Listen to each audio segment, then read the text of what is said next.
मोहोळ तालुक्यातील नरखेड येथे 2 दिवसापूर्वी एका संस्थेच्या शाळा असलेल्या कार्यक्रमाप्रसंगी मोहोळ तालुका शिवसेनेचे संभाव्य उमेदवार व उद्योजक राजू खरे हे आले होते।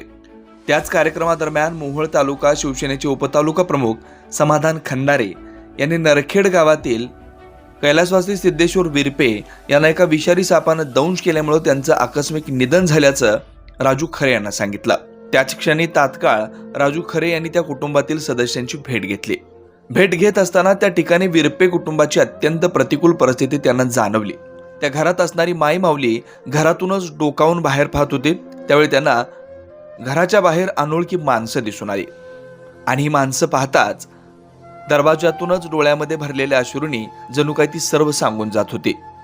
कुटुंबाचा करता धरता पुरुष गेल्यावर घर आणि संसार उघड्यावर कसं पडतं याची प्रचिती त्यांच्याकडे पाहिल्यावर समोर येत होती। त्या माऊलीने असं काही सांगितलं की समोरच्याच्या डोळ्यात देखील अश्रू आणि त्यांचा कंठ दाटून आला। कैलासवासी सिद्धेश्वर वरपे यांची एक मुलगी खूप हुशार आहे। 12वीला तिला 82% मार्क पडलेत, पण तिच्या पुढच्या शिक्षणाला पैसा नाही। आई मोलमजुरी करते, घर चालवते, ना कोणाचा आधार ना कोणाची मदत। असंही म्हटलं जातं की जेव्हा सगळे पर्याय संपतात किंवा सगळेजण पाठ फिरवतात तेव्हा मात्र साक्षात परमेश्वरच उभा राहतो।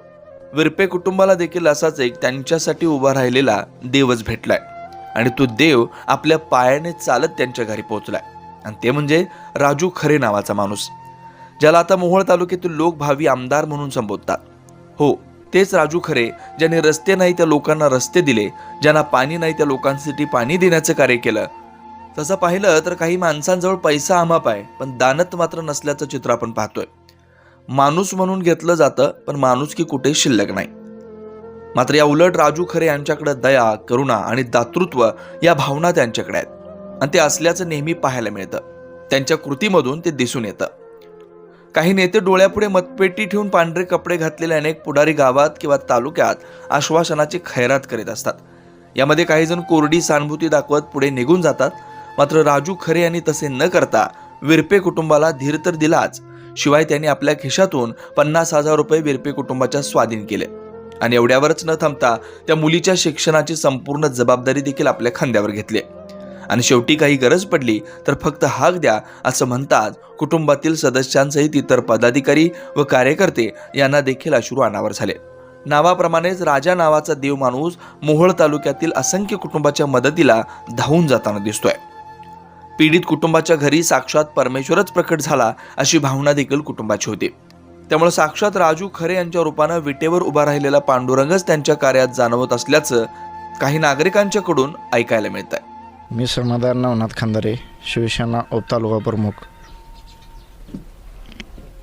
नरखेडमध्ये सिद्धेश्वर जनार्दन वरपे ही मागच्या 3-4 महिन्याखाली साप चावून वारलेली होती। त्यांच्या घरची परिस्थिती पूर्ण हालातीची आहे। 2 मुलगा आणि 1 मुलगी आहे। एकीचं लग्न झालं, एक शाळा शिकते, 12वीला 82% मार्क आहेत, पण 13वी तिच्या परिस्थितीमुळं शिकलेली नाही, मी ॲडमिशन घेतलेलं नाही। नंतर एक मुलगा जे आहे ते बार्शीमध्ये स्वतः काम करून त्याचं शिक्षण ठेवलं आहे त्यांचं चालू। मग भावी आमदार राजूभाऊ खरे इंग्लिश स्कूल शाळेमध्ये एक त्यांच्या हस्ते उद्घाटन ठेवलेलं होतं कार्यक्रमाचं।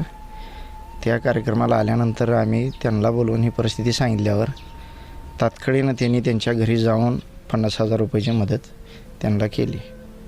माझं नाव तानाजी भगवान वरपे। मी लहानाचा हरिभाऊ खंडारे म्हणून शिवसैनिक झालो। आमचे चुलता पण आणि आम्ही दुसऱ्या कुठल्याही पक्षाचा विचार केला नाही। आम्ही फक्त शिवसेना आणि हरिभाऊ खंडारे यांच्या पाठीमागे असतो आणि नंतर मनोज भाईजी शेजवाल यांच्या मार्गदर्शनाने आम्ही काम करतो। नेहमी आम्ही काम केलेलं आहे आणि आमच्या चुलत्याचा एक दुर्दैवी मृत्यू झाला, एक सर्पदंश होऊन गेले 5-6 महिन्यापूर्वी त्यांचा मृत्यू झाला। आता माझ्या भावाची म्हणजे शाळा शिकण्याची खूप इच्छा होती आणि बहिणीची पण खूप इच्छा होती। मग भाऊ शिकते तरी पण बहिणीची इच्छा आपण राहिली तरी ह्या भागातील नवीन एक नेतृत्व म्हणून राजूभाऊ खरे हे आपल्या उदयाला आलेलं आहे। आम्ही जरी एक कट्टर शिवसैनिक असलो, एक बाळासाहेबाचा शिवसैनिक म्हणून आणि खरे साहेबांच्या आम्ही पाठीशी राहू। जरी आम्ही सदैव खरे साहेबांच्या पाठीशी राहतो। त्यांनी जे आम्हाला जे ही मदत केलेली आहे हे आम्ही कधी आयुष्यभर विसरणार नाही। बालिका सिद्धेश्वर वरपे। परिस्थिती आता लयच नाजूक आहे ना. आता काय करता मनुष्यच गेलं ना. मग आता हे बाईनं काय करणार आहे. रडू नका नीट सांगा.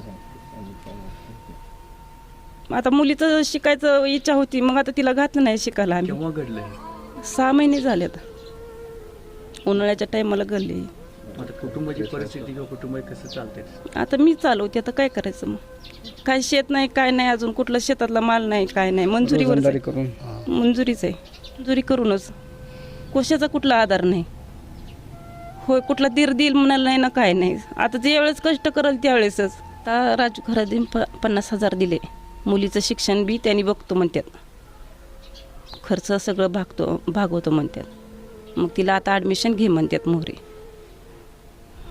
माझं नाव पांडुरंग बाळासाहेब पवार.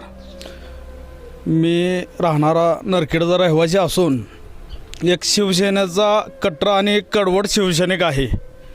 आणि आज या भागात, आज या गटात, नरखेड गट हा मोठा असून मोहोळ तालुक्याला एक चांगलं नेतृत्व म्हणलं राजूभाऊ खरे साहेब आणि उद्योजक.